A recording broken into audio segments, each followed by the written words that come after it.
ready. Hold on, I forgot to remove this. Actually, my bad. Hold on. Hey. Hey, hold on. Let me just fix this shit real quick. Okay, here we go. All right, let's go. What up, everybody? And welcome back to NBA Front Row, the podcast. It's going to be one hell of a night because the only thing that I can really say is that it's been one hell of a past couple of days for all the NBA fans out there. And what I mean by that is that we've got a lot to cover. Here's what we're going to do. We're going to go through each and every day that we didn't do the podcast, and that's starting from Wednesday all the way up until now. And man, has it just been a lot to cover. We're going to have it all done for you in a minute, in an hour and a half. Before anything else, it's your boy Jaff. I want to give a mad shout out again to showroom.ph, or your friendly neighborhood home finder for any kind of homes that you want in the Queen City of the South. Make sure to hit up showroom.ph. We got you guys covered. And Migs, who do you want to give a mad shout out to? Boy, we got a great show for everybody tonight. Right, because I value our time, I value our audience's time, and I'm not gonna greet anyone. They know who they are. They know who they are. All right. So mad shout out to, I'm pretty sure, the likes of Aika, the likes of Akwe Dilaw, by the way. If you guys haven't heard, it's the best chili garlic out there in the market today. Make sure to hit up Kwe Dilaw City Q. It is the bomb. I just made another order of 5. I've already finished 1. It's that good. I went right into it. Oh, you got it, huh? Yeah, I did. I got it. Yeah, thanks, by the way, for the LBC. That was really big. I love it. I love Silly Q, man. Let's do this. Migs, an incredible week of NBA hoops just went by. We couldn't do the Friday fill, but let's get down to the first game that we really got to talk about. Clippers, Jazz.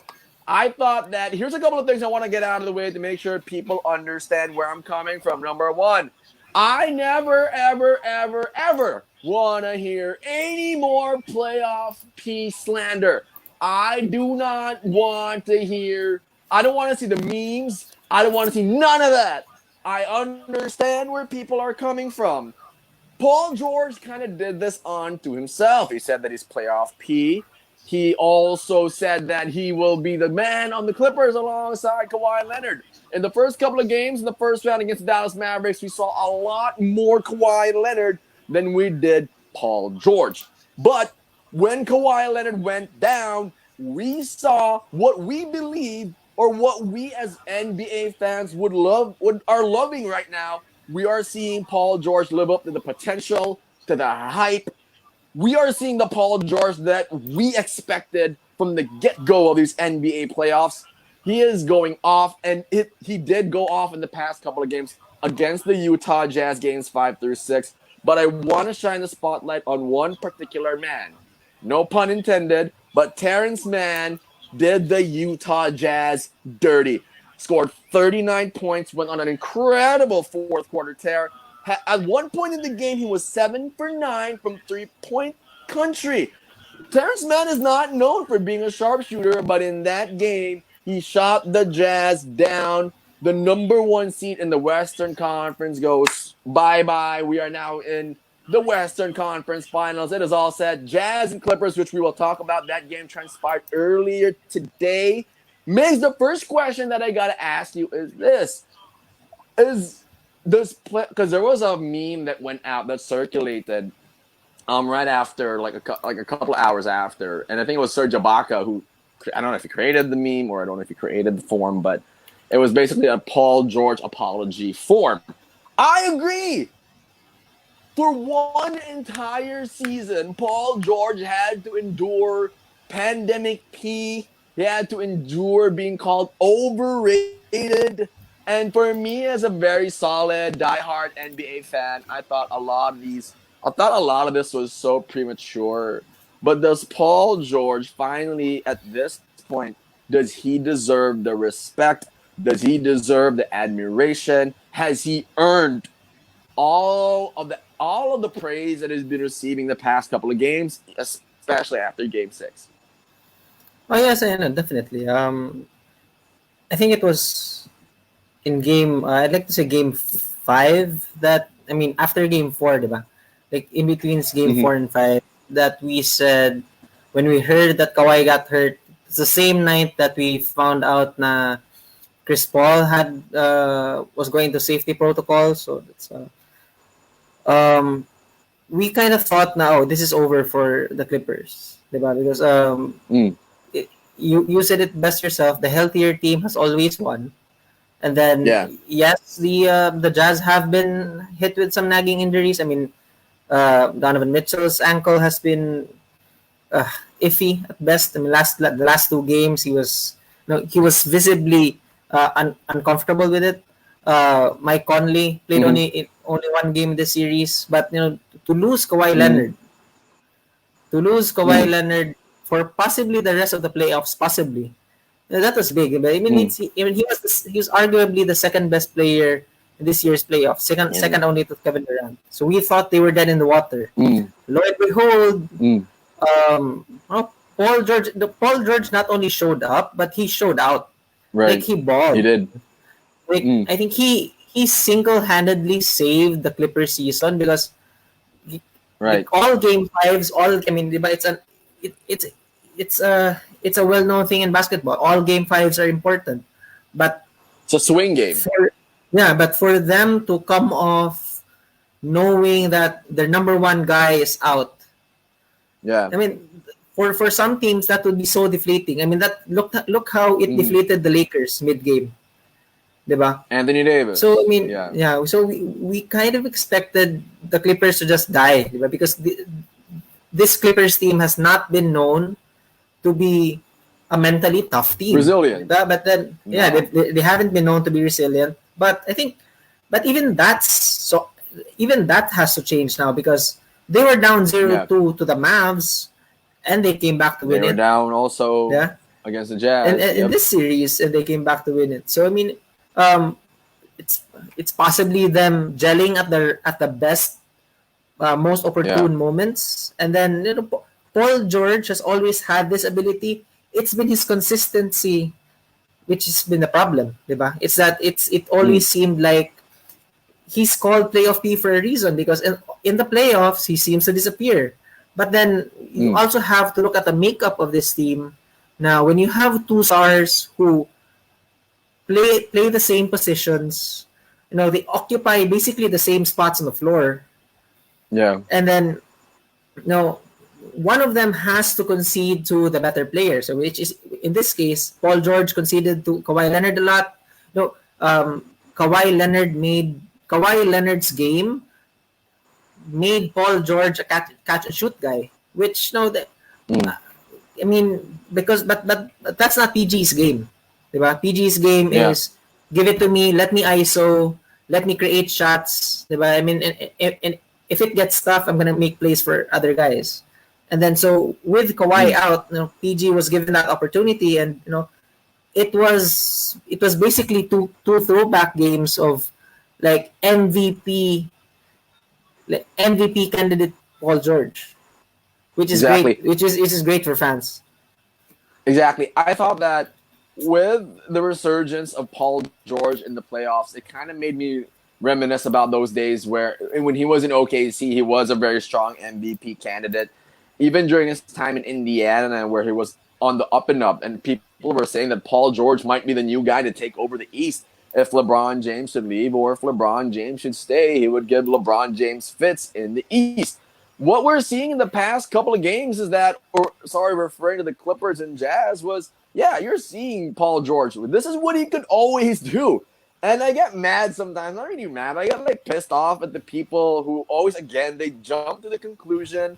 These are a bunch of angry fans who they are probably also diehards in their own right. And they just want to go off and they want to say the wrongest things. They want to say things that they want to get off their chest. So last year, again, you had a lot of those statements. Pandemic P. Paul George is overrated. Paul George is not the superstar that we all know to be.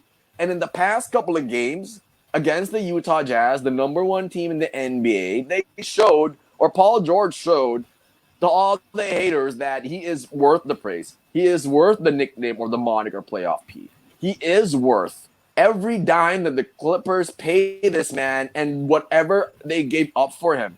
So if you remember the OKC Thunder when they traded for this guy, they traded an entire king's ransom for him. a bunch of picks, Danilo Gallinari and Shea Gilgeous-Alexander to pick up one Paul George.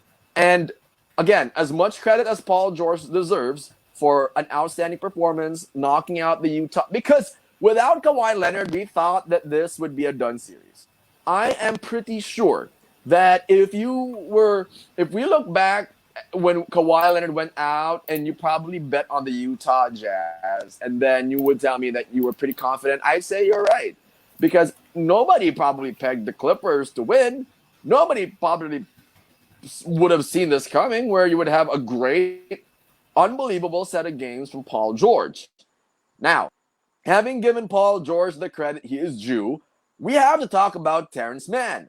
Because as great as Paul George was, Terrence Mann stepped the hell up. Game 6, closeout game. For the fan who was not aware of how this game went down, the Clippers were down by as many as 25 points heading into late into the third quarter, heading into the fourth. It was crazy. They were down by 25 points. All of a sudden, Paul George, Patrick Beverley, Terrence Mann could not miss. They were unbelievable. And they shut down the Utah Jazz on the defensive end.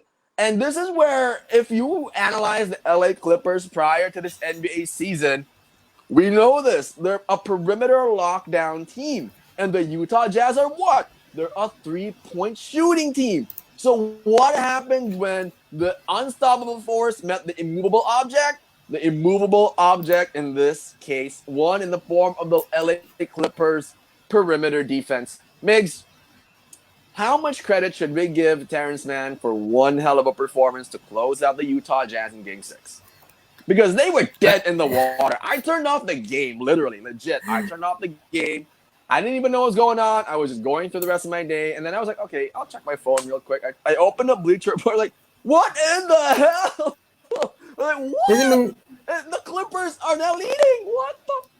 What is this going has to on? be this season's playoffs has to be the craziest playoffs in recent memory, because For sure. it really feels like a 25-point lead, like 25-point lead, 30-point leads. They don't mean anything anymore, because For sure. teams just at the pace teams are playing, this just like, with the amount of threes that are being shot, like 30-point leads are nothing. Diba? Like, give any team a 5-minute run. Not only will they close the gap, they'll probably lead you after that. But then like Terrence Mann, diba, we talked about him na he was really good in their first round series against the Mavs. And again, here's Ty Lue kind of falling into a rotation that surprisingly works. I'm willing to bet that he didn't game plan for Terrence Mann to play this heavy minutes. Because it really feels like he found buried treasure, and then apparently Terrence Mann works. Apparently you can play Pat Beverley during the series, diba? And then exactly. That was the most surprising part. Yeah. And the great thing about Terrence Mann is that when you see him during the regular season, like, he didn't play much. I mean, he would come in. He didn't play much at the end of quarters, so that the Clippers have those fouls to give. So he'd be the one to give those fouls, and then play a couple of minutes in the opening of the next quarter. Then he'd be done. And then and the Clippers team as a whole, they somehow always somehow find a guy other than the star every game. So, diba, the last 3 games, it's been Kawhi and someone else. It's been Paul George and someone else. In this case, it was Reggie Jackson. In Game 6, it was Terrence Mann, or sometimes it's Reggie Jackson, or sometimes it's Marcus. It's Marcus, diba? And they always seem to find them for some reason down in that left corner where they shoot those those threes. Diba? And then Reggie Jackson, playoff Reggie Jackson with the goggles should be the new thing now. Again, I've been saying it for a couple of weeks now. Like, he should be a real thing, because like he's been playing He's really been well. balling out. We got to give him a lot of credit.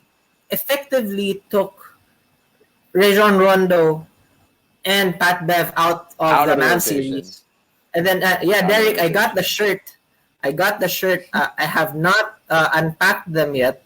I've Yeah, got yeah. both shirts. I have not unpacked them yet. So I'm gonna wear them on our Wednesday episodes because I have to fit them. Oh Okay. yeah. Oh hell Uh, yeah. And we gotta I'm give a a mad comfort shout out to fit Popoy guy. as Yeah. well.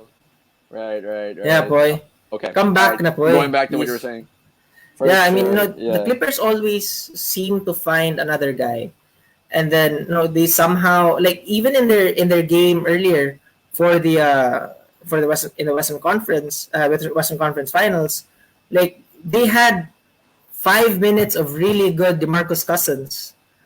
I mean, so we really can't underestimate how deep this team really is, just in terms Right. of having a guy having a guy just for one game, 'di ba? Because Yeah. sometimes having just another guy for a particular game can save the whole series, because Yeah. those can be a momentum shift like mid series, because Yeah. like in the playoffs everyone's so keyed into the stars that Hmm. you know when you have someone else step up, like that could mean that could just blow the whole series up. Like look at what happened to the Lakers and Campaign, 'di ba? Like Yeah. Campaign had that great game too, and he's been good ever since. So He's had his moments for sure. Cameron Payne. And the one thing that I really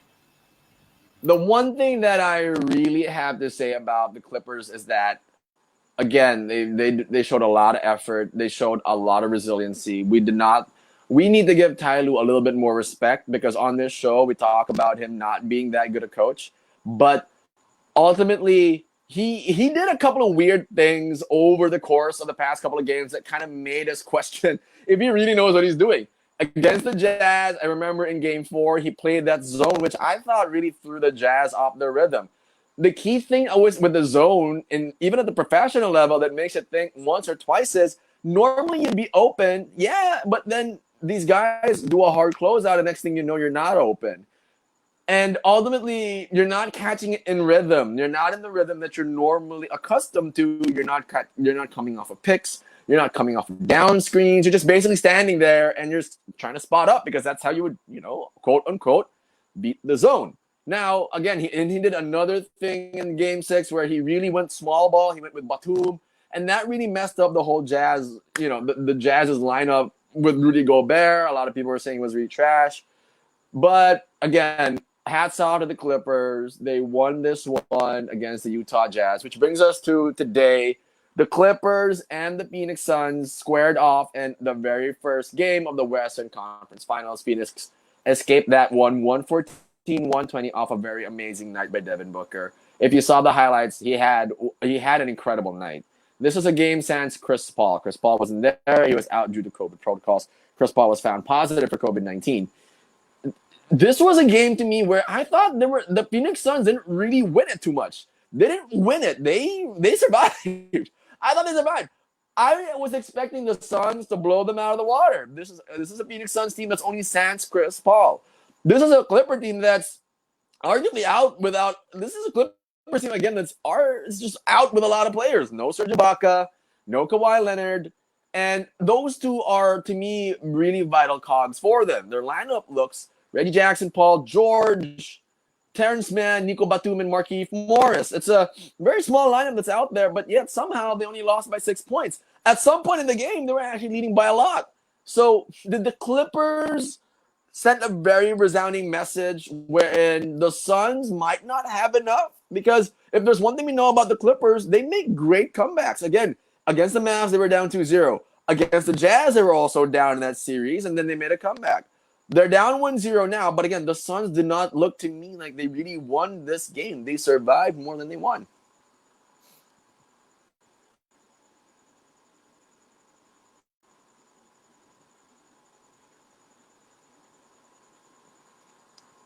Migs, I sorry, can't I hear was on you. mute. Sorry, Oh, yeah, I was yeah, on yeah, mute. yeah, Sorry. yeah. So I mean, Okay, a you're win's good. You're still a good. win, diba? So the Right. Suns are gonna tell their guys na, hey, okay, I know we didn't win by a lot, but hey, we still won.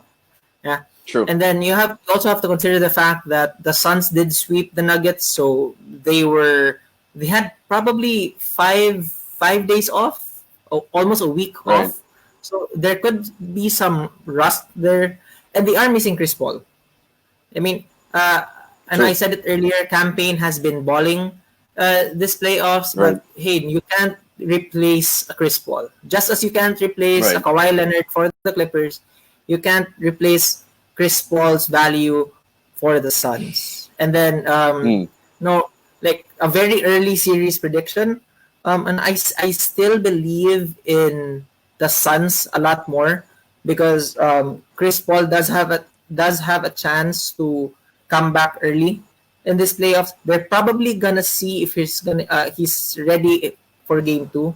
At the Right. latest it's gonna be game 3. And we have to remember that Chris Paul is not injured. He's not hurt. He's just He's out just going through for COVID protocol. safety protocol. Yeah, but Kawhi Leonard is hurt. They're still That's a calling big. it a knee sprain. They're still calling it a knee sprain. But the fact that uh, there were there was an ACL scare, no, does not bode well because because it gives you the impression that even if it is just a knee sprain, no, it's it was serious enough for them to consider that it was an ACL injury. And then the fact that you're hurt, you're That's not 100. The fact that you're hurt, you're not 100%, and you're the number one guy in the Clippers. Diba? I mean, I'd take yeah. a healthy but rusty Chris Paul over Yeah. over that kind of player any day. Yeah. Well, the thing that I really am curious about is if we've been if you've been following a lot of the news, there really hasn't been a lot of news at all about Kawhi Leonard. I'm not sure what the Clippers are doing if they are trying to whip up some hocus pocus. If he has an ACL out there, he's done. Like he's done. He's not coming back. Okay, he's gonna be back next year. If it's a knee sprain, how long is this knee sprain for? Like you really risked losing this entire campaign in Game 5 and Game 6. Thank God again that Paul George had a great set of games and Terrence Mann had a great Game 6. And then in the first game of the Western Conference Finals, this is your opportunity to make a comeback because I feel like if Kawhi Leonard makes a comeback, this is really hard for the Suns to pull out. Like all of a sudden, the scales tip in the favor of the Clippers because Kawhi Leonard can check Devin Booker, Paul George can check Chris Paul. Now all of a sudden you're basically trying to offset, and I really feel like a backcourt of Paul George and Kawhi Leonard is a whole lot better than a backcourt of Chris Paul and Devin Booker, size wise, scoring wise, and defensively, and that can be arguable. But I definitely stand by that statement wherein Kawhi Leonard, Paul George, Chris Paul, Devin, give me Kawhi Leonard and Paul George, simply because those are two guys who do But great on offense and do great on Kawhi defense. They're Leonard the on one best. leg. Is it one leg though? That's what I want to know. I mean, if you're the Clippers, you're not rushing this guy I back. mean, the You're fact is, basically, he is out. Diba? I mean, he's out. So, yeah, something has to be wrong because, okay, Kawhi load manages in the regular season for a reason because he wants right, to be healthy for the playoffs. Now, if he is right. healthy, he should be playing. Diba? Mm, And he hasn't played. He's missed 3 games in a row. So, mm. what's up? Diba? So, It's a again, very it's I don't know what's going on with Kawhi Leonard. I'm very curious to know what exactly are they doing. I know again they're taking their time, but if you're the Clippers management, how much time can you possibly afford? Because again, you're playing Russian roulette in the Western Conference Finals, hoping that you can buy 1, 2, or 3. Is he coming back? Is he not? Like, how bad is this knee sprain? It's ridiculous. Like, how long has he been out? He's been out for like 2 weeks now. So we don't really know what's going on with Kawhi Leonard. The only thing we know is he's not there. And the Clippers have a very golden opportunity to go to the NBA Finals and actually, make a statement that they're the best team in LA. no, no, they're not. No, they're not. No, they're not. At some point, at some point, No, they're not. it's funny, Mix. I gotta say this. at some point, the performance that Paul George gave against the Utah Jazz is probably what every Laker fan expected from LeBron James. Yeah. You know what I mean? Yeah. So here was a guy who, well, because again with LeBron James, there were so many expectations. With Paul George, we didn't expect anything, and then he came out and absolutely had great game 5, great game 6. With LeBron, we thought we were going to see that also. Just the takeover mode and get everybody involved. But again, we're talking about a guy who was in his 18th year in the league, probably very fatigued.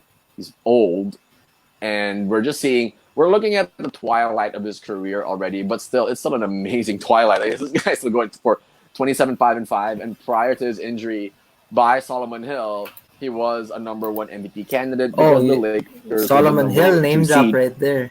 Not because it was his fault. Like, it was really his fault. Like, there's no excuse for you dropping the way you did. Like, when you fall, you're kind of dropping on somebody. Like, how do you not know you're dropping on somebody? You fell, then you should have pulled back, but you're not free falling. It's stupid. But I will say this, Jaffa. I will say this: the Clippers making it to the Western Conference Finals is great for the NBA because you still have an LA team, and people are willing to watch. An LA team in the playoffs, and then it rewards like Steve Ballmer, who has invested in this team. I mean, he believes in his team. He's like he's this team's number 1 fan. He's the Mark Cuban of the Clippers, yeah. Yeah, and then it also gives you like the chance to see, like it gives you a chance to see Paul George as the number 1 guy again, because diba, I mean, and I'm happy about in that. in OKC, he was arguably their best player, but no, it was still a Russell Westbrook team. True. And then when he came to the Clippers, it was understood that okay, you're gonna be a great number 2 guy, but you're still gonna take the back seat. Then you're gonna let Kawhi drive. Now he's a number 1 guy, and then again, I mean, we talked about this earlier. Like, people seem to forget how good he was prior to the playoff disappointments he had with OKC and his first year with the Clippers. But then again, it's not like he hasn't been good in the regular season, diba? It's always just the playoffs. He's always somehow played out of position. The ball's never been in his hands. Like, okay, now PG, the ball's in your hands the majority of the time. Will allow you to ISO, will allow you to create, like, do your thing, and let's see if you still have it, diba? Right. And this is great for the NBA. Now, the question here, Migs, is so with the Phoenix Suns, again, the Phoenix Suns won earlier, 114, 120. Devin Booker really had a great game. To me, what is our call here? Do we believe that the Clippers will... It's so hard for me to say that the Clippers will pull this out because I just don't think they have enough without Kawhi Leonard. I think the Suns might just be heading to their second NBA Finals, but I think it's gonna be Suns in 6, but I could be wrong here. Clippers might sneak up on them again. I don't know. They've just been a super duper gritty, get in your face defensive team. Pat Bev, Reggie Jackson, these guys, they're like the bad boy Clippers out there. They're just getting in your face and mucking it up and making it hard for you. And again, I thought that with this game, it didn't really do much to prove which team was the more dominant one in this series. It just goes to show that it's still a nip and tuck. The Suns have a high chance of making it out. But again, I just don't want to count the Clippers. This could probably go Suns in 6. Oh man, I still believe in the Suns more. Like, even without Chris Paul and the Clippers not having Kawhi, I think the Suns are just a more well-rounded team because then they have guys who have like specific roles. They have guys who have played the whole year round as being this type of player. Now, you look at the Clippers, like again, PG hasn't been the number one guy all season, and you're suddenly bringing Terrence Mann into the rotation, and he's playing heavy minutes.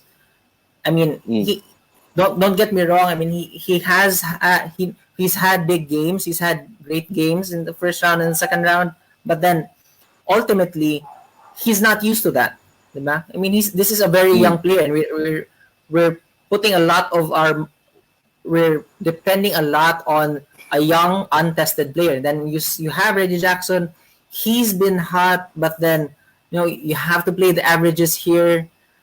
I mean, Mm-hmm. no, you can't expect Reggie Jackson to be like your number two guy on Yeah. the championship team, diba? I mean, and then Exactly. plus the fact that the Suns have. I mean, when you think about it, the Suns have Devin Booker, who's been unrealistic. I mean, to say that he's He's been been hot great. is such an understatement, diba? He's been great. He's been great. Unbelievable ball. I will give Devin Booker a lot of credit again for the game one win with the Phoenix Suns. And speaking of making calls, we got to move on to this game. Hawks Sixers game 7.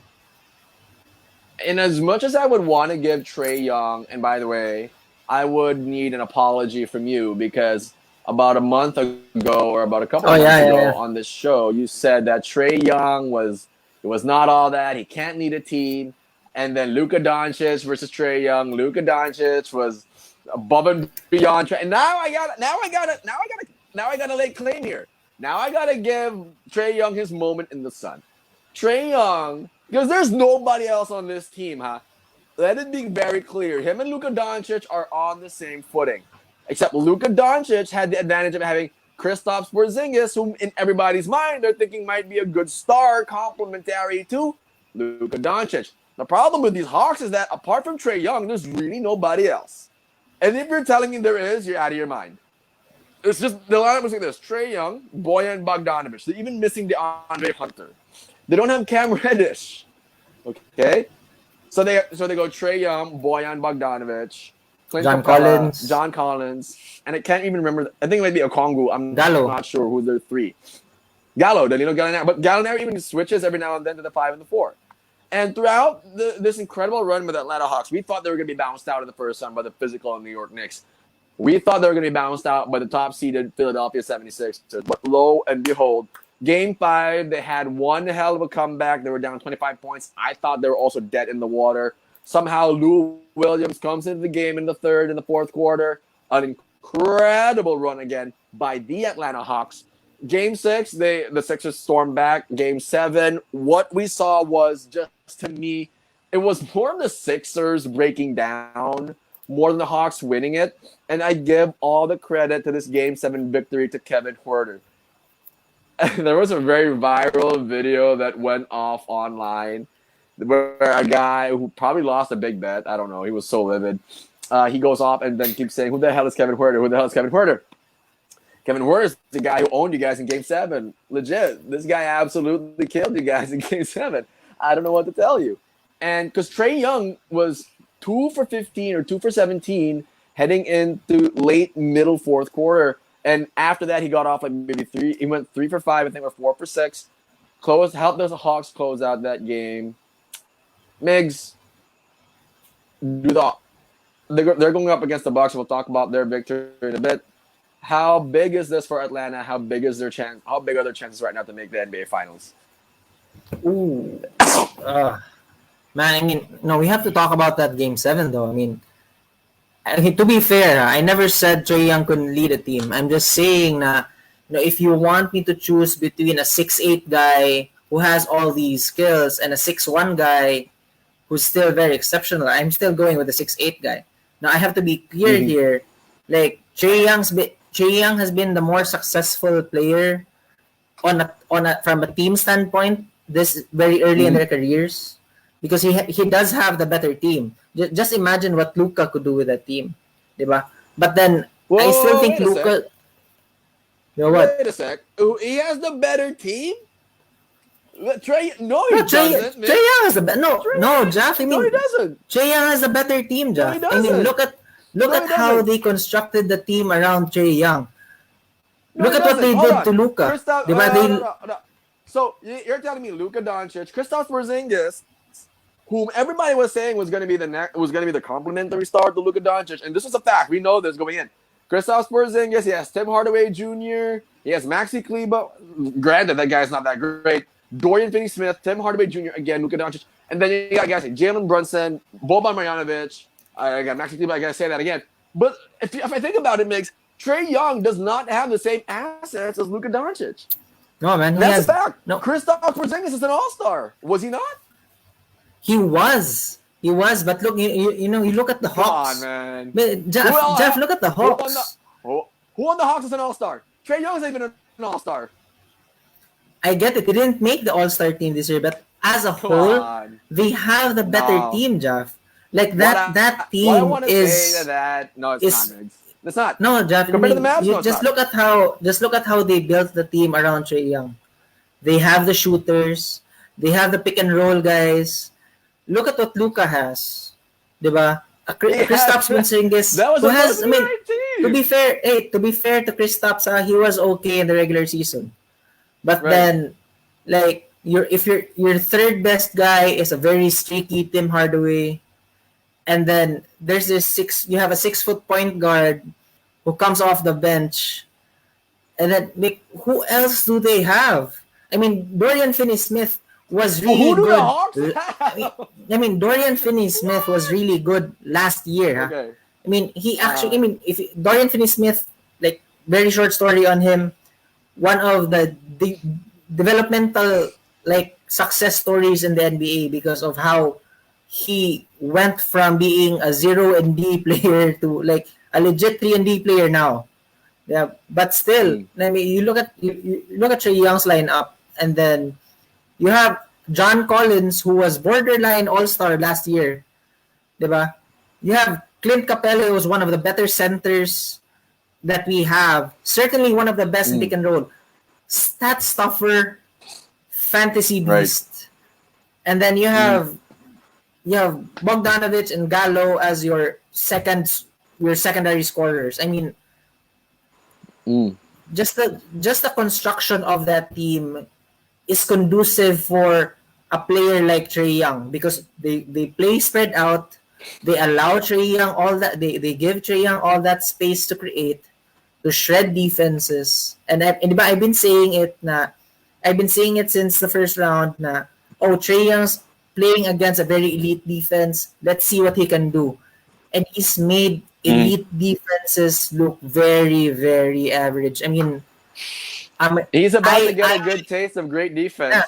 I'll tell you that much. Yeah, but the thing is, I mean, I remember draft night and thinking, yeah, Trey Young's a very good player, but I never expected him to be this type of killer very early in his career. And the great thing about Trey Young is that when you look at his percentages, he did not shoot a great percentage. I mean, he shot it very poorly. If poor is the proper word to use, during the Sixers during the second round, didn't shoot it well. But the thing is, he did not allow it to get to his head. He did not change his game. He was still aggressive, and sometimes it's not how many shots you take or how many shots you make, but it's when you make them. And he always made them in the biggest moments. Diba? Okay. And it's here's what I'll say. Okay. Yeah. Here's what I'll say, Migs, all right? Because right now, we understood what happened in Game 7, but I just want to go double back real quick on the Luka Doncic and Trey Young thing. So, who has a better team? It's Luka Doncic. No question there. Why? The only reason why we're saying that Trey Young has a better team is because Kristaps Porzingis is sucking ass. That's not even... The reason why Trey Young is so successful is because in the system that Nate McMillan incorporated and has Trey Young using, it's a 3-out, 2 pick-and-roll top. So what does that mean? So there are 3 guys hanging out on the perimeter, and there's a top-side pick-and-roll between Clint Capella and Trey Young. That's their system, that's their offense. And if in any event where it's going to get too hard for Trey Young to lob it to Clint Capella, there were so many lobs. How do they not know that it's going to be a lob? Trey Young is so good with his floater that you as the guy, and Clint Capella is so good at setting screens that you as the help, you have to really choose. And honestly, I thought that these guys should have just chosen to go under and let it die with Trey Young shooting a contested three because you have a better chance with height. If you're the Sixers, you have Ben Simmons, who's probably gonna be sent off to China by the end of this regular season or the end of the postseason, right? So Luka Doncic again. The reason is because Kristaps is a bust. Kristaps just is not as good as advertised. Is not the complementary player that we all thought he would be. And there were system challenges as well with Rick Carlisle. As this week progressed, Rick Carlisle is now leaving the Dallas Mavericks. There was just simmering tension between him and Luka Doncic. There was conflict with what they wanted to do when it comes to when it came to the Dallas Mavericks as a whole. So that's what I'll say. Now we're going back to the game. Trey Young again didn't really deserve a lot of credit. He was really bad. Kevin Huerter was just absolutely insane. Seth Curry. At some point, the Curry brothers. I mean, it's weird. At some point, if you're Seth or Steph Curry, well, for Seth Curry, when you play one-on-one with Steph, at some point you have to learn how to play defense. Unless you're getting your ass kicked every time you're playing one-on-one. And I'm pretty sure Kevin Huerter is not Steph Curry. So I was watching that game. I was like, Kevin Huerter is abusing this guy. He's taking him to the post. He is making one-handed tosses to the side. I was like, how does Kevin Huerter of all people? And here's where I thought the Sixers gave it away. Ben Simmons, what the actual fuck? What the fucking hell? Oh my God! Like wow. if Ben Simmons was stock, diba? I mean that stock has been crashed. And the value he is now. My God. I mean he's not. Diba? He's 0 and B. Because you cannot use him on offense. I mean, and the frustrating thing about him is, and I'm sorry to cut you off, but the frustrating thing about him is he does not even make the effort to. He doesn't even make the effort to try to be effective offensively. Like he doesn't cut, he doesn't set screens. He doesn't drive. He doesn't go to that. Like he doesn't go to that dunker spot and try to post up Trey Young. It's crazy, Jeff. It's crazy to me that I cannot remember them trying to take advantage of Trey Young's lack of size. Trey Young's terrible defense. Exactly. They didn't take advantage of that. It's frustrating. That was so bizarre. I agree with you 100%. Because we never saw a Ben Simmons post up on Trey Young. Nope. Why? He's half the guy's size. It's never. You're not a championship team if your second best guy can't even be on the floor in the last 2 minutes because he not only can he not make free throws, but he doesn't even attempt shit. Can't make shots. I think it was the third straight game 7 was the third straight game that Ben Simmons did not even attempt a shot in the fourth quarter, which is ridiculous. That's ridiculous. He was also 2 for 16. Yeah. Okay, so he was aggressive, but he wasn't making shit. Yeah. And let's make a comparison. I mean, I know we're gonna talk about him later, but let's make a comparison right now. Giannis and Ben Simmons, just on the free throw line, diba? You don't trust Ben Simmons is worse than Ben Wallace. You don't trust Giannis or Ben Simmons to make a free throw to save your life. But the difference I'll go with Giannis. Yeah, the difference is that Giannis does not let it go to his head. Giannis, you remember Game 7 yesterday? He airballed 2 free throws. But what did he do? But what did he do? Ultimate confidence. Kept attacking. He came back and made more. Kept attacking. Wasn't afraid to go to the line. Well, very aggressive. Wasn't afraid to go to the line. Was not afraid to get to the line. Was not afraid to get fouled. And made his free throws. I mean, he still airballed a free throw in the fourth quarter. That did not stop him. Jeff, Ben Simmons doesn't even try. Like, how many fast breaks? I saw like 3 fast break opportunities where Ben Simmons literally turned his back to the basket and threw the ball to the perimeter, and it's frustrating. And then this is a guy who a few months ago.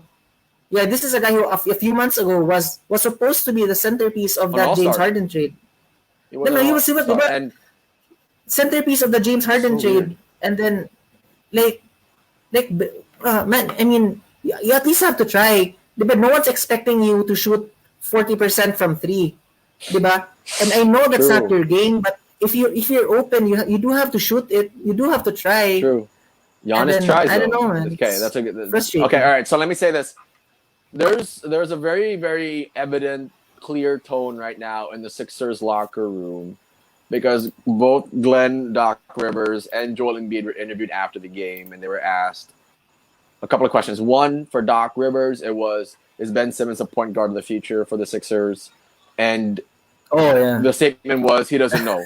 He's not it's sure. awkward as fuck. That's a Man. telltale sign. That's a very That's telltale awkward as sign. fuck. Joel Embiid was also asked about what was the most pivotal point of the game, and he said it was this moment. And even I was so shocked that I had to chat in the group. I was like, I think it was Gallinari, had it in the post. He spun left. The ball went loose for a little bit, and he was so big. You're 6'8", you're 250. You have incredible athleticism. God gave you the gift. You just go straight up. There was nobody there. Oh my God. There was nobody there. Trey Young was at least a foot or two He away doesn't from want him to on get the other fouled, side diba? of the baseline. No, but this is where it was so bizarre to me. Like, even if how fucked up are you mentally? Because I've had those moments too as a ball player. Like I'm afraid to take a shot because either I get subbed out, I get fouled, or I'm not making the right shots. But you're Ben Simmons. You're a basketball player. How bad is it going on in your head that you're so afraid to get fouled and you have to shoot free throws that when you spin and the basket's right here, you dunk it. Diba? You And Jeff, lay it diba? in. You have to remember na. But what happens? Yeah. He passes it to Thibault, and Thibault's like, what the fuck? What? Diba? I'm pretty sure And Thibault was like, what the actual fuck? Joel Oh my Embiid God, like man. really said on after during the press conference that was a turning point of the game. Because They it was had an so open shot. impactful. Oh Yeah, my they God. had an open shot. It was passed off, and then like Thibault went one of two from the free throw line, and then in the next possession, Trae Young shot a three, diba? And It you hurt. know, It was 87-88. And then yeah, Trey Young hits 87-90, and then it's a three Trey Young knocks him out with over. a three ball, Like, 87-93. it was practically done cold. after that point. It was cold. And then, and you remember that Ben Simmons was a guy a couple of years ago. Now when he didn't make the All Star team, like he was griping. Like, oh, I deserve to So be an much All Star. potential. Okay, So then much potential. that's diba? And then I think again, let's make another comparison. Let's compare Trey Young and Ben Simmons. Like Trey Young, I think that's not fair. like That's Trey not fair Young. to Trey Young. No. Wait, That's just not fair to let me Trae get my Young, point man. out here.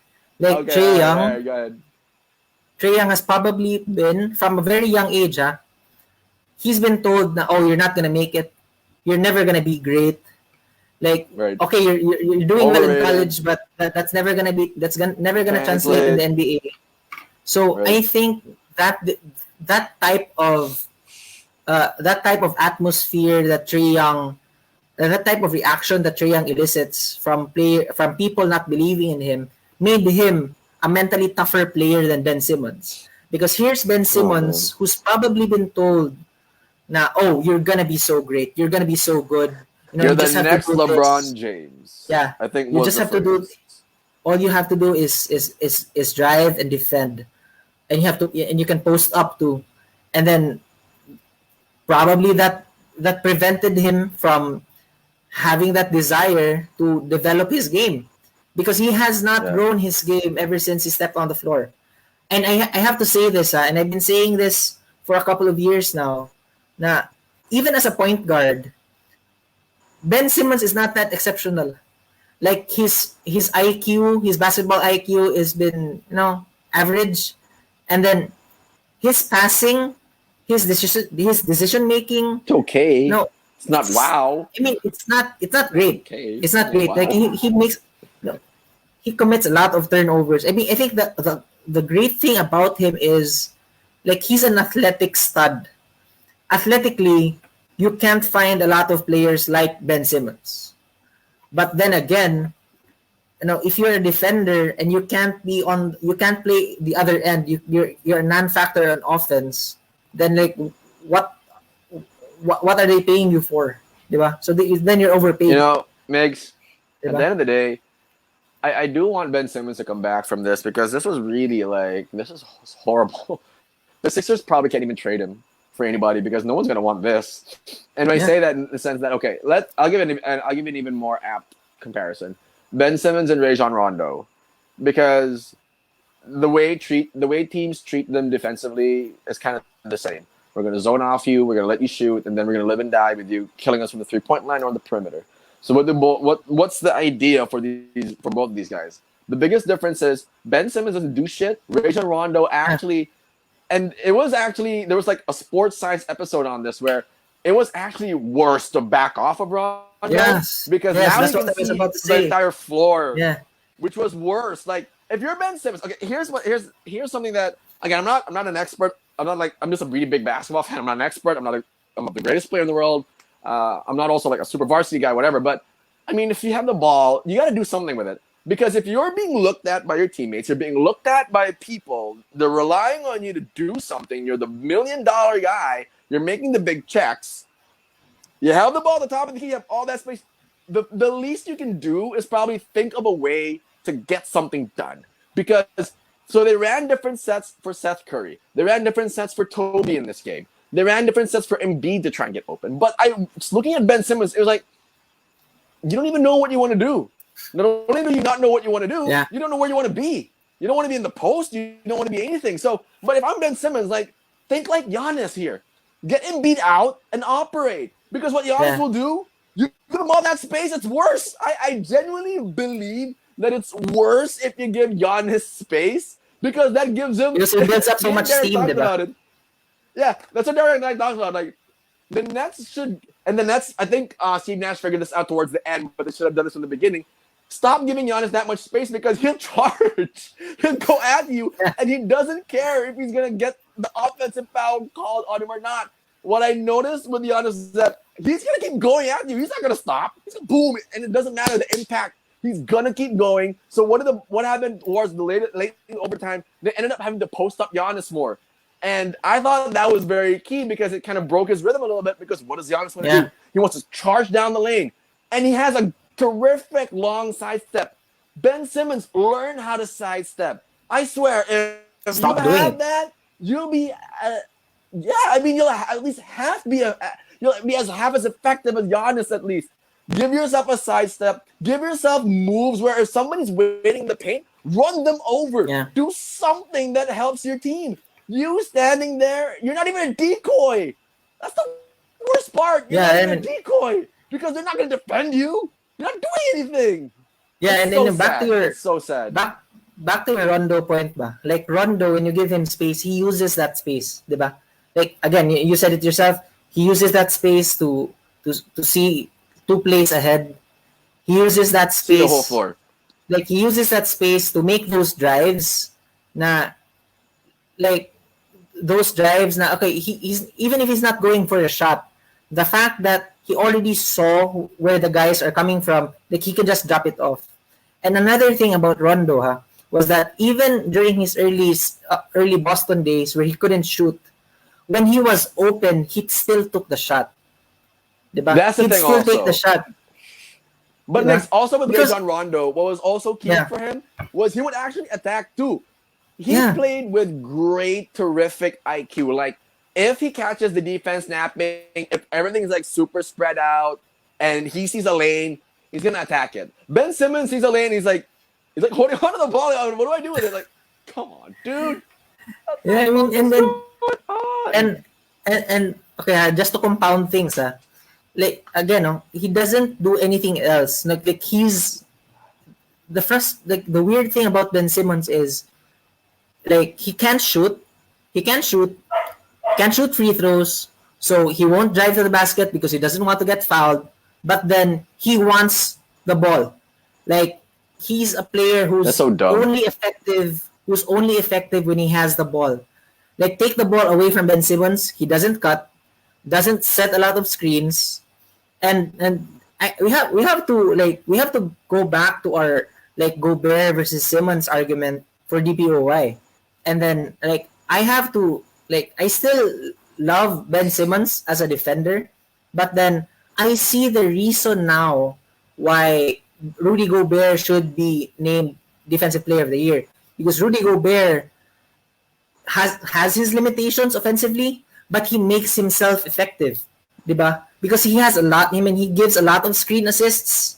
Like his screens free up so much space for Donovan Mitchell, Mike Conley. He rolls to the basket Mm, effectively. He even posts up mm, sometimes. What true. does Ben Simmons He do? has that kind of a game. Nothing. Like Ben Simmons Exactly. There's nothing. does nothing else when he does not have the ball. And I have to say it here. Like, I think he's played his last game as a Sixer, and I this don't think it's coming back. experiment, like I this don't. experiment of Simmons and Embiid, like It's it done. has to end now, because if you want It's done. Joel Embiid to reach even greater heights with all that potential, you have to cut him off from Ben Simmons, because the terrible thing about this is that the presence of Ben Simmons has hurt Joel Embiid's It development, has. because It definitely has. it really seems like It's si Embiid clear. pa ang it really seems like si Embiid pa ang ni-adjust, di ba? Because Embiid has to shoot a I lot think more threes that's. now. He has to play I from think that's where outside Joel now. Embiid. I think we did an episode before Migs about this situation with the Sixers where it's kind of weird how Joel Embiid is the one adjusting to Ben Simmons, wherein Yeah, he's it's incorporated a 3-point shot to his game. He's incorporated a very good perimeter game to his overall package. Ben Simmons again, just I don't know. and It was and very evident. Yeah. I don't know if you saw that stat, Hana. Like Joel Embiid has committed 16 turnovers in the last two playoff games, and then I think that's a stat that hasn't come up in the past like 30 years. Right. And Right. the thing is, Right. he has so many turnovers, and he seems so tired. Like he gets gassed out in the fourth. You Well, know why? Because he has to I do so think. much. He's Well, basically apart. he Yeah. he's basically their best playmaker na, their best shot creator. And he's Joel Embiid, he's your Right. Right. center. Like, Ben Yeah. Simmons, you're the point guard. Like, do something. Do something. Yeah. I think Frustrating, also man. that's I feel bad for Joel. I legit also feel bad for Joel Embiid because here's a guy who plays with his heart on his sleeve. You really see the passion come out of him, and I love that about Embiid. That's why I love watching him so much. Like he's so much fun to watch when he's out there on the floor. He's also one of the biggest shit talkers in the NBA, which I really love. And it was out, and he published a statement I think on Twitter earlier. He said he was playing with a meniscus tear. So again, a lot of players are injured this season. It's ridiculous. But he played through it. He powered through it, and unfortunately, we are where we are. And I legitimately feel like if the Sixers don't get rid of Ben Simmons, I don't really care if they trade. He's not tradable. I don't think any team in the right mind would pick him up after that. I think that they need to You're get rid of certainly not Ben gonna get a star. Simmons. You're not gonna get an They're not, all-star in exchange for Ben and Simmons. nah, you're probably their best bet is to make a trade for somebody like Derrick Rose because he would probably fit better. Honestly, here's a It's guy who can rough. shoot That's and rough. score. I mean, hey, CJ McCollum? between you and me, probably. Hey, between you and me, Ben Simmons for Derrick Rose is a steal for the Sixers. Ben Simmons for CJ McCollum is a steal for this. It's not bad for the other team. It's better for the Sixers. They need to get rid of this guy, and that's actually a very good point, Migs. CJ McCollum might just be what the Sixers need. But I don't know if the Blazers will even want Ben Simmons. I don't think they do. Oof. I think that this is going to be tough. Let's see what this offseason brings for the Philadelphia Sixers because I so now mean, let's they see. they go fishing. Yeah. Like, what does this do for Doc Rivers' legacy, though? I mean, like another I Game mean, Seven loss, I can't and no, then I can't blame him for this one. I really can't. Like it was Ben Simmons was horrible. Ben Simmons deserves all the blame for this one more so because Doc Rivers. I yeah okay maybe Doc Rivers, but I can't really blame Joel Embiid. Yet. I just can't. Like I can't blame yeah, I Embiid. mean, I blame you Simmons and can't blame Doc. Embiid. You can't blame Embiid because he had to play on one knee, because He your played second his best heart player out. I is, mean, But I trash was for sure. bothered by Doc Rivers' like decision to keep playing Dwight Howard. I mean, He has to buy him is because what nobody knew, but Doc Rivers obviously knew was that Embiid was playing with a meniscus tear. So what are you supposed to Yeah, I do? mean, Burn him out? You can't. You have to. I mean, You have to. You have to. I mean, okay. Who's your next center after Dwight Howard? I don't think. I don't know if Mike Scott is healthy or not because he did not see the floor He's at not. all. But then, He's not. no, it would have.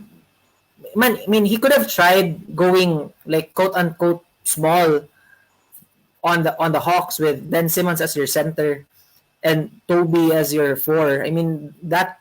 I mean change something, diba? Like mix it Nah. up because Right. Dwight Howard from But game with one was not working. the And diba? Doc Rivers, what we know is that it's just tough. It's tough with Doc, man. It's just tough. I don't know. I don't I know. I don't mean want to. not I don't want to give him an like out here. I'm not not the gonna give him an out best here. like not the best Not the best coaching adjustments coach performance. like. Nah. I Time mean and time diba again, Doc Rivers has fallen short. Mm. like we If saw he it every deserves part of game the blame diba here. na whenever Dwight Howard comes in, like the Hawks always make a run. And then Joel Embiid has to come back too early, gasses himself out in the fourth. I thought I thought Shake Milton should have played more, but he wouldn't play Oh for yeah, 30 so games. definitely. Like So that hurt them a lot, I thought. they needed someone to have Yeah. the balls to take shots. Had to be They Shake Milton needed for me, uh and they didn't do that. It was tough. yeah, definitely Now, shake. all good, all good. Now we're knowing that the Hawks are going to be facing the Milwaukee Bucks, and we got to talk about this because it was one epic Game 7. Here's where, as a brother, it's tough for me. So we were watching the game. What Oh yeah. happens? I think we're gonna break this game down. The whole game was so intense. Back and forth they go. Back and forth they go. It was like a heavyweight matchup. It was, to me, it was one of the best Game 7s I've ever seen in my entire life. One of, if not one of the best Game 7s, Jude. I thought this was the NBA Finals. It certainly looked like it. Bucks, Nets, Game 7. So what happens? There's a very famous saying in sports, and I think it was by Robert De Niro in Game of Titans. Al Pacino. The game. Al Pacino, correct. Al No. Pacino. Sorry, Al not Robert De Pacino Niro. any given Al Sunday. Pacino.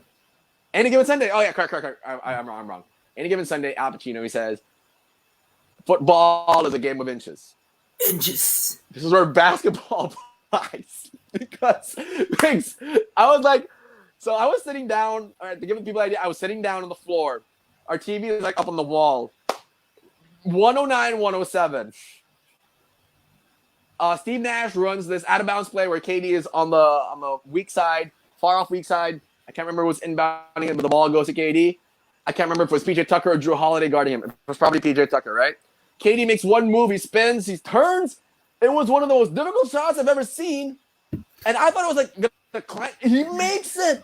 But Derek thought it was a 3. I knew it was a 2 because he clearly stepped on the line. Big ass And when feet, they man. reviewed it, it was like, it was literally like this. It was by this much. And why is this much so important to everybody watching? If they counted it as a 3, the ensuing Bucks possession, the set that they ran was so horrible that they couldn't even really get off a good shot. We would have been talking Nets Hawks right now. We would have been talking a healthy It Kyrie. would have been done for the East, diba? If it was Nets Hawks. Done. It was a done deal. But hey, here's what I'll ask though before we get into that, because before we get into that matchup, here's the biggest question that I need to ask: Do the Nets get a pass for this series? Because here's my take: the Bucks had their guys: Holiday, Middleton, Antetokounmpo, Lopez, Tucker, Connaughton, and Forbes would come in every now and then. I'm not sure when Dante DiVincenzo will come back, but if he does, that's going to be No, he's big out for the Bucks. He's out for the rest of He's out for the rest of the year. Okay, that's fine. Jeff T, Bobby Portis, but that was a rotation. The Bucks had their guys. The Nets, here's where I'll say they deserve a pass.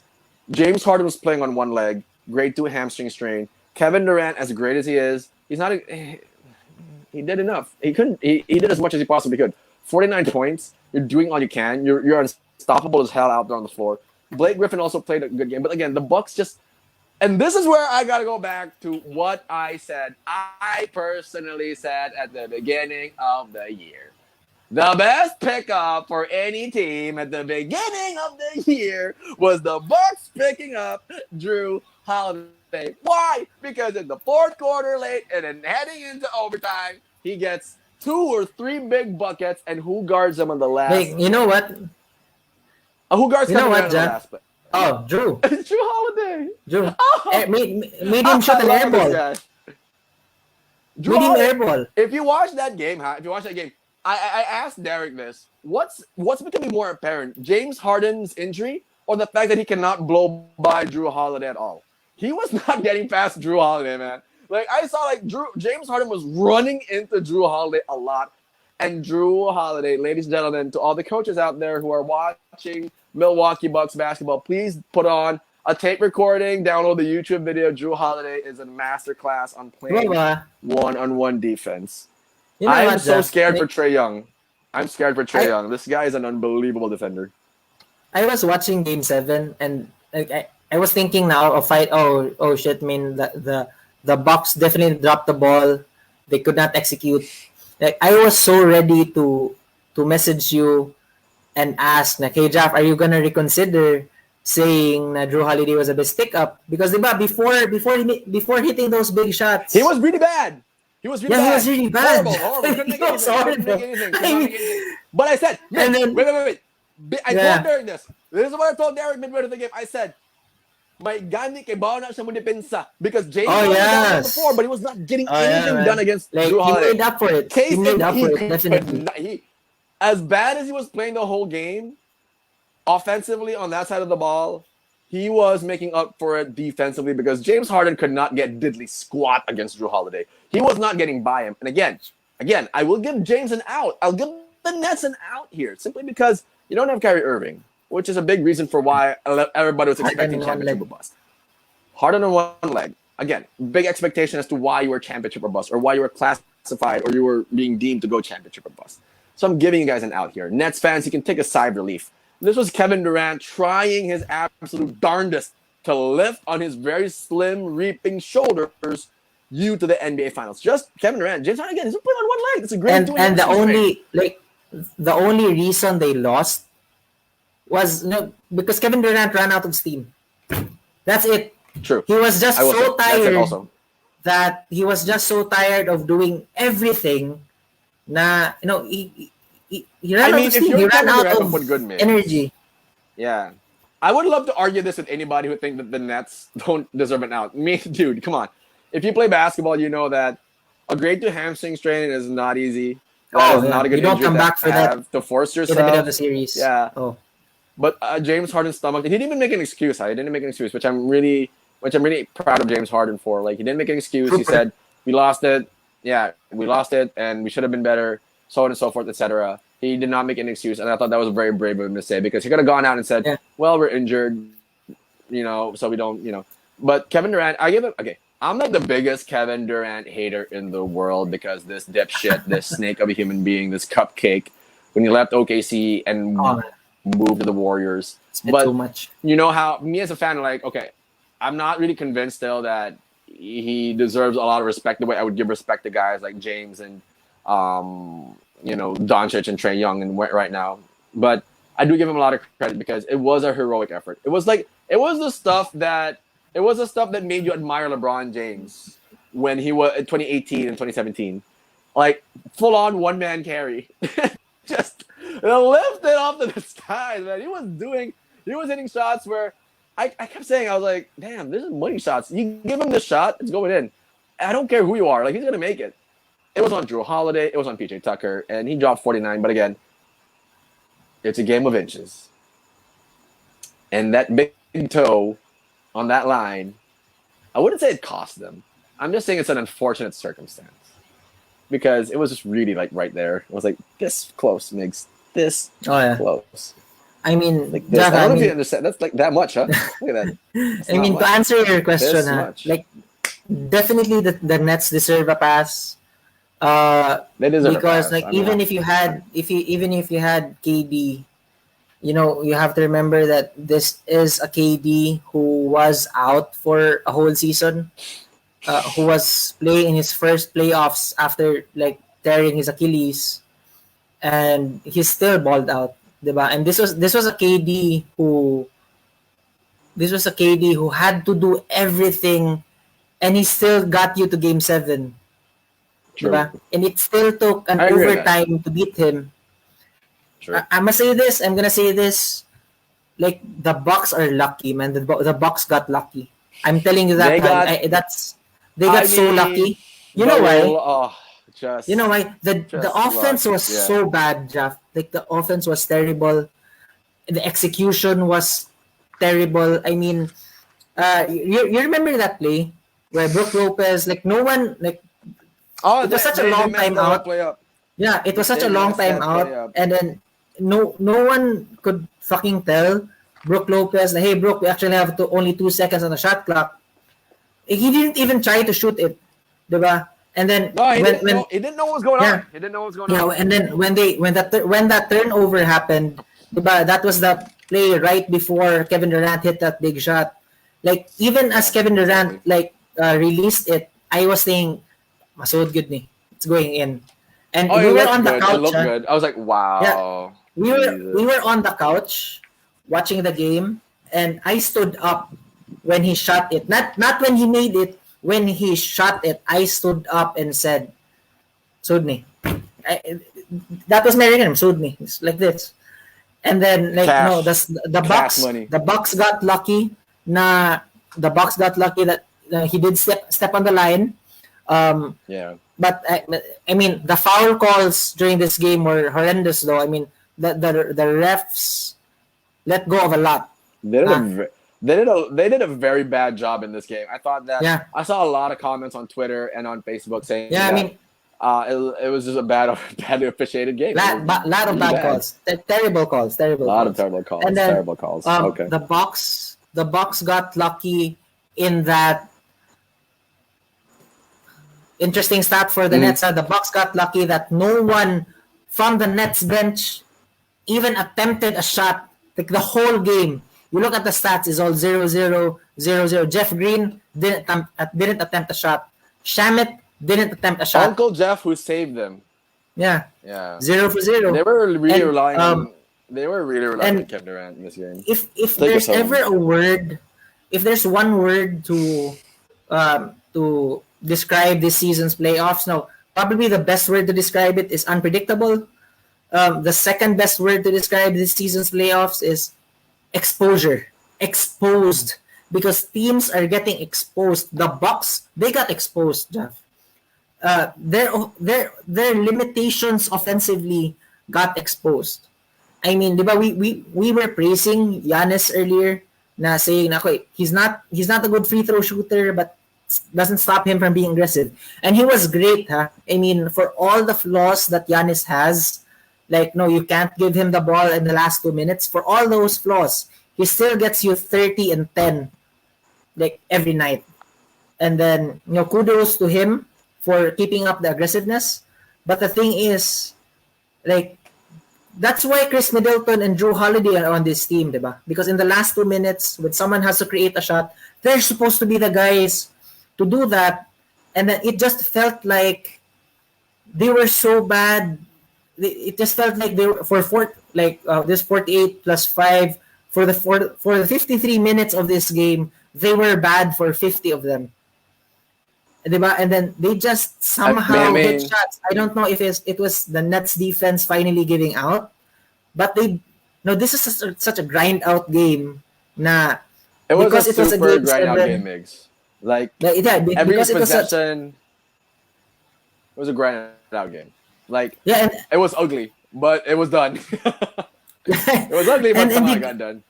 they kept grinding it out, and then I don't know, Jeff. I mean the trouble the trouble with the Hawks, and I mean I think and they're lucky that the Sixers didn't make it. They're lucky Oh, that the they are Sixers didn't lucky. make it. Yeah. The trouble lang with the Hawks is that the offense becomes so predictable in the last 2 or 3 minutes of the game because it always goes like this. No, if you can't give it to Giannis, then no, Chris Middleton's gonna go ISO, and Right. no, they're gonna try a pick and roll with Giannis, and for some reason that's gonna work. They're gonna try to post up Giannis, and we know. I mean, Giannis is one of the strongest, if not the strongest, like forward in the league. but then his post-up game is so much based on power and impact. He does not necessarily have the skill to navigate through a double team in the post, diba? And that's such a big problem for the I think Bucks. I think that's a little premature to say because again, like what we've noticed was so the Bucks actually well they don't really have a solid system per se. They have two guys who and it was evident in Game 3. They scored like 90% of their points in Middleton and Giannis, who really can hard carry this team into a W. And I think that I don't want to make a call as early as now because I think that the Hawks are exceeding everybody's expectations. I'm so curious to see how Trae Young against Drew Holiday will pan out because if there's anything I've seen thus far is that Drew Holiday is to me the apex defender in the NBA right now. That's me going out on a limb and saying that I'm just a big fan of Drew Holiday, but Trae Young has shown that he can basically make mincemeat out of defenses. On the other side of the ball, I don't know. I mean, it's hard to stop Giannis. You can make all these statements about Yeah, the lack of fluidity, all of that, but the problem is still that he's still getting 28 to yeah, 30. Like but what? yeah, I Okay, get that. I get that. He still gives you buckets, but the reality of the playoffs is like you're not gonna be able to run a lot in the playoffs. There's gonna be a way lesser fast break opportunities in the playoffs, lesser transition opportunities in the playoffs. And then I mean that's just the nature of the playoffs, diba? Because teams scout you so well. And in a 7 game series, like you just have to expect na there's gonna be two or 2 or 3 games where like the Bucks are going to be running around like headless chickens on offense because like the other team is just gonna wall up on Giannis again, and then I don't know that. I mean, you know me, ha? I'm a Middleton guy. Like I love Chris Middleton, but he's a secondary star for a reason. No, and then right. again, just the limitations lang on the Bucks. They don't seem to adjust in game very well. Like Budenholzer is a lot like Doc Rivers in the sense na in game adjustments he's not very good at that. And I still think na, and here's another thing that they got lucky on. They got lucky getting away with Chris Middleton and PJ Tucker on Kevin Durant. 'Di ba? 'Di ba we weren't saying na Giannis had to Okay. guard KD the whole game? Yeah. But I mean, Yeah. Yeah. I mean, you have to guard him sometimes, 'di ba? If It's Giannis was the a guy guarding KD on that shot to send him to overtime, like he'd have presented a better challenge because of his length and athleticism. And right. Well, like yeah. I don't know, man, Jeff. I mean, I Well, kind let's of I see. I kind of mean, love the honestly, Bucks. I kind of love the Bucks, but at the same time, I'm frustrated with them. As I don't know, man, because I love there's. Giannis I because he's so mean, passionate. But then okay. All right. So look, there's a lot that needs to pan out. Again, from my end here, I don't know. There's so much unpredictability with the Hawks. We don't really know what's going to happen. They seem to surprise and sneak up on all these top teams. They eliminated the Knicks, whom we thought were going to knock them out. They took out the Sixers, whom we thought were going to knock them out. And now they're up against this vaunted Bucks defense, which, from a matchup perspective, I like the Bucks because perimeter wise, it's heavy for the Hawks to think yeah, about. It's Holiday on Young. It's Middleton on who's their two guard right now, a boy on Bogdanovich. It's and that might be even PJ Tucker's assignment. And then you got Giannis on John Collins and Brook Lopez on Capella. I like the Bucks matchup simply because there's just a lot more going on there defensively. And I'm not, and this is where I'm curious. Like I don't know who's going to come out of this because again, the Hawks are super unpredictable, but the Bucks to some degree are also kind of, but not really that unreliable. Bucks are still heavily favored to win this. Well, let's see how this pans out. All right, man, I now, just don't trust them that much. Can't. uh, would you make a bet? Maybe not. Maybe not, but here we go, ladies and gentlemen. I would now like to introduce one of our more favorite segments on this show. And I'm having a hard time configuring my laptop right now. Here we go. It is the $1 million question sponsored by showroom.ph.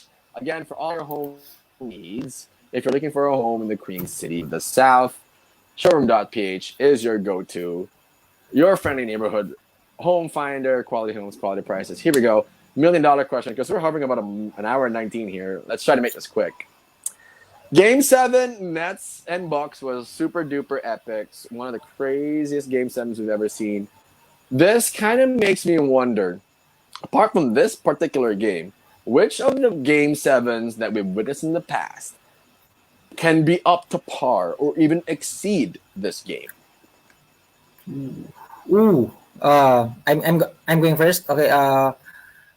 What Uh, comes to mind the quickest is probably, because I am a Lakers fan, that 2010 finals against the Celtics. I mean that, oh, of like, course, people yes. people seem to forget that was a great series, and then it Yeah, it still did come down to the last 2 minutes, last minute yeah. actually, when Ron Artest Mm. like got the ball from Kobe and shot that three. And you And they passed still, him the I mean, ball. yeah, and the Celtics still made that close, because Rondo hit a three, and then it took Yeah, like two more free throws from Vujacic. I mean, that was such a yeah. great game, and that was a game 7 in the Right. finals, Jeff. But Yeah, then though, exactly. that 16 finals in the Cavs and the Warriors, though, big shot, That's the big block. best. That's big Yeah, shot. that was the best. I think that That was the best. because here's the thing, Migs. That was the capper to probably what is one of the greatest NBA seasons ever. Yeah, Legit, one of the greatest definitely. ever. 16 was so fun. 16 was so fun. Oh man. So the Warriors go 73-9. They come back against the Oklahoma City Thunder 3-1. Over in the East, the Cavaliers were just going through the rigors of just LeBronto and all that stuff. I thought they had such an amazing run as well in the playoffs. They meet against the Warriors. The Warriors are up 3-1. All of a sudden, and this Game 7 to me was probably the most viewed I've ever seen. This was like Manny Pacquiao back when he was still fighting, when he was starting out in fights, because the streets were. I remember I was in my previous employer and I was a recruiter, but there were no applicants. I was like, "Where is everybody?" And then my manager comes to me and said, "Where is everyone?" I'm like, "I don't know." And then me and a friend who were really close, and we were big LeBron fans at the time, and we were just watching the whole games unfold. I was like, "I guess I know now where everybody is." Everybody's watching Game 7. Like nobody. Our pantry was filled with people who were managers were in the pantry watching Game 7. Even if nobody cared taking calls. The streets again were empty because everyone was watching Game 7 at home, whether they voted for the Cavs or the Warriors. If you were just even this Game 7 to me was, even if you're just the avid, not you're just acquainted to NBA, you were watching this game because of two things. One, can the Cavaliers knock out the 73-9 Warriors, arguably one of the greatest teams in NBA history for arguably one of the greatest seasons in NBA history? And number two, can LeBron James bring Cleveland a title, something that hasn't been done in 50 years? The last time Cleveland won a major sports title was with the Cleveland Browns, led by Jim Brown. And then, can they come back from a 3-1 deficit in the NBA Finals, which has never, ever, ever, ever been done before? To me, it was the pinnacle of an incredible NBA season.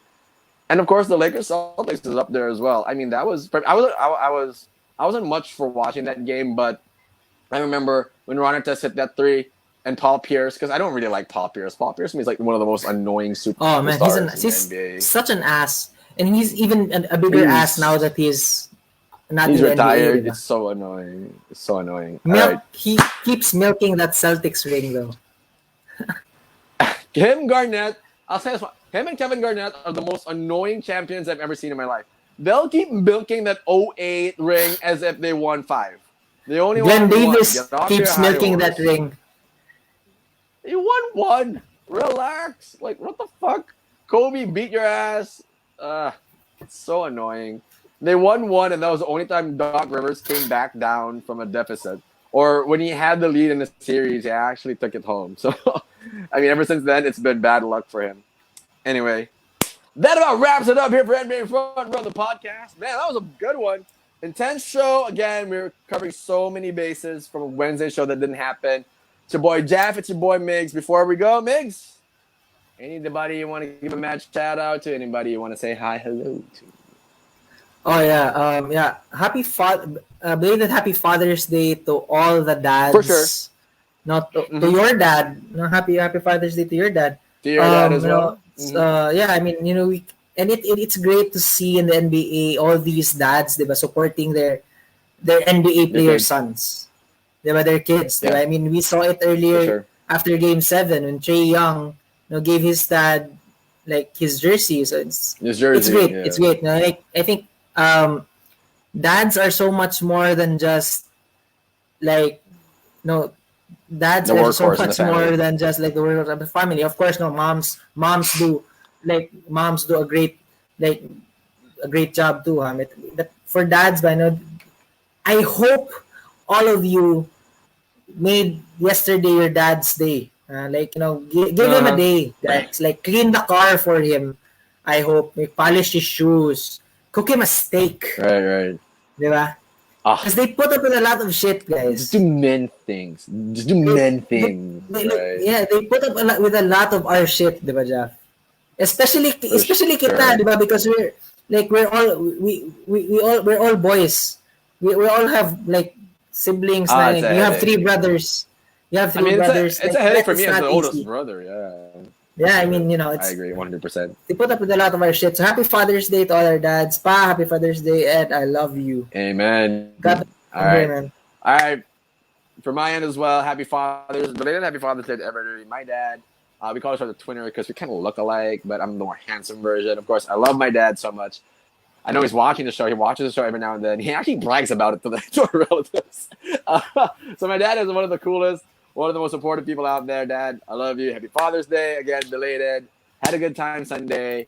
And to everybody watching NBA Front Row the podcast, we would want to give you guys a lot of love. Thank you so much for supporting the show. We're gonna be back soon. Wednesday's gonna be a good one, Mix. I hope you're wearing that shirt. I got you. Make sure, by the way, to buy from Sideline Sports Apparel PH. They are our biggest partners for all things NBA or basically any kind of apparel you want, basketball related. I got you. We got you. Sideline Sports Apparel's got you. For now, it's Jeff. Make sure signing off. We'll talk to you Wednesday.